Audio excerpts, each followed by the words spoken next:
வணக்கம், welcome to foods of India. Climate change ஆகிறதுனால நிறைய பேருக்கு இப்போ தொண்டை வலியில் ஆரம்பித்து காய்ச்சல், சளி, இருமல், உடம்பு வலி, அப்புறம் வாய் கசப்பு இது எல்லாத்துலேயும் அவதிப்படுறாங்க. அந்த மாதிரி இருக்கவங்க இந்த கஷாயம்னு சொல்ல முடியாது, மூலிகை டீன்னு சொல்லலாம். இதை எடுத்துக்கிட்டால் அந்த பாதிப்புலேருந்து சீக்கிரமே மீண்டு வந்துடலாம். இதுக்கு இன்றைக்கி நான் நம்ம கார்டனில் இருந்து தேவையான மூலிகைகளை பறித்து எடுத்துக்கிறேன். முதல்ல தூதுவளை நான் பறித்து எடுத்துக்கிறேன். தூதுவளையோட மருத்துவ குணம்னு பார்த்திங்கன்னா, இந்த குளிர்காலத்தில் ஏற்படக்கூடிய காய்ச்சல், சளி, இருமல் இதெல்லாம் சரியாகிறதுக்கும், அதே மாதிரி நுரையீரல், மூச்சுக்குழாயில் உள்ள சளியை வெளியேற்றுறதுக்கும், சுவாசத்தை சீராக்கிறதுக்கும் ரொம்பவே உதவும். அடுத்து துளசியை பறித்து எடுத்துக்கலாம். காய்ச்சல், சளிக்கு ஒரு நல்ல மருந்து இந்த துளசி. நம்ம உடலில் வெப்பத்தை உண்டாக்கி சளியை அகற்ற தன்மை இந்த துளசிக்கு இருக்குது. அடுத்ததாக ஓமவல்லிங்கிற கற்பூரவல்லி. இது ஒரு நல்ல கிருமி நாசினி. காய்ச்சல், சளி, தலைவலிக்கு ஒரு நல்ல மருந்து இந்த ஓமவல்லி.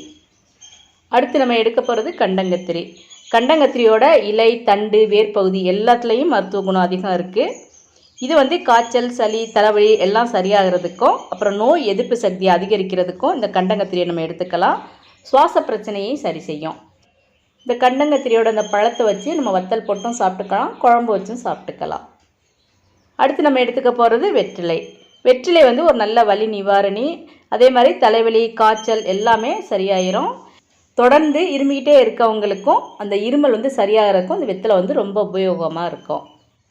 மூலிகை டீ போடுறதுக்கு தேவையானதையெல்லாம் நம்ம கார்டன் பறித்து எடுத்துட்டோம். இது கூட உங்கள்கிட்ட ஆடாதோட இலையும் திப்பிலியும் இருந்ததுன்னா அதையும் நீங்கள் பயன்படுத்திக்கலாம். இப்போ நான் ஒரு பாத்திரத்தில் 5 டம்ளர் அளவுக்கு தண்ணி எடுத்து வச்சுருக்கேன். இப்போ இதில் நம்ம எடுத்து வச்சுருக்க மூலிகைகளை சேர்த்துக்கலாம். முதல்ல நான் தூதுவளை இலையை இந்த மாதிரி சின்ன சின்ன பீஸாக கட் பண்ணி சேர்த்துக்கிறேன். சின்ன சின்ன பீஸாக கட் பண்ணி போட்டோம்னா சீக்கிரம் கொதித்து அந்த சாரெல்லாம் இறங்குறதுக்கு வசதியாக இருக்கும். அடுத்து அதே மாதிரி ஓமவல்லி இலையை எடுத்துக்கிறேன்.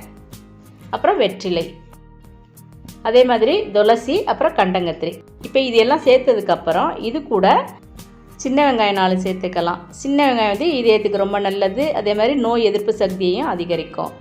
அப்புறம் பூண்டு 4 சேர்த்துக்கணும். பூண்டு உடலில் உள்ள நச்சுக்களெல்லாம் வெளியேற்றும் தன்மை உள்ளது. அதே மாதிரி சளி, காய்ச்சல் வராமல் தடுக்கக்கூடியது.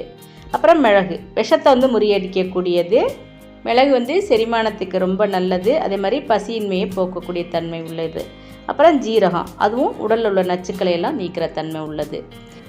அப்புறம் சிறு துண்டு இஞ்சி சேர்த்துக்கலாம். இஞ்சி இந்த மாதிரி தட்டி சேர்த்துக்கணும். அப்புறம் 1/4 டீஸ்பூன் அளவுக்கு மஞ்சள் தூள் சேர்த்துக்கலாம். இஞ்சி செரிமானத்துக்கு நல்லது. மஞ்சள் நோய் எதிர்ப்பு சக்தியை தரக்கூடியது. இந்த மூலிகை டீயை நம்ம குழந்தைங்களுக்கெல்லாம் கொடுக்க போகிறோம் அப்படின்னா நம்ம சேர்த்துருக்க அந்த மிளகு, இஞ்சி, அதே மாதிரி பூண்டு இதோட அளவு கொஞ்சம் குறைச்சிக்கணும். பெரியவங்களுக்குன்னா இந்த அளவு கரெக்டாக இருக்கும். நம்ம சேர்த்த 5 கிளாஸ் தண்ணி இந்த மாதிரி 1 கிளாஸ் தண்ணியாக நல்லா வற்றி வர்ற வரைக்கும் நல்லா அதை கொதிக்க விட்டுக்கணும். அப்போ தான் அந்த இலைகளில் இருக்க சாறுகள் எல்லாமே இந்த தண்ணியில் நல்லா சார்ந்து இருக்கும். இப்போ அதுக்கப்புறம் நம்ம அடுப்பை ஆஃப் பண்ணிவிட்டு இதை நல்லா வடிகட்டி எடுத்துக்கலாம். நம்ம பெரியவங்கெல்லாம் இதை அப்படியே குடிச்சிடலாம். கொஞ்சம் இளம் சூடாக குடித்தா தான் நல்லது. சின்ன குழந்தைங்களுக்கெல்லாம் கொடுக்குறோம் அப்படின்னா இது கூட 1/4 டீஸ்பூன் அளவுக்கு தேனை சேர்த்து நம்ம கொடுத்துக்கலாம். நான் 2 நாள் வெளியூர் போயிட்டு வந்தேன். போயிட்டு வந்ததுலேருந்து எனக்கு ஒரே இருமல், காய்ச்சல், சளி, உடம்பு வலி எல்லாமே இருந்தது.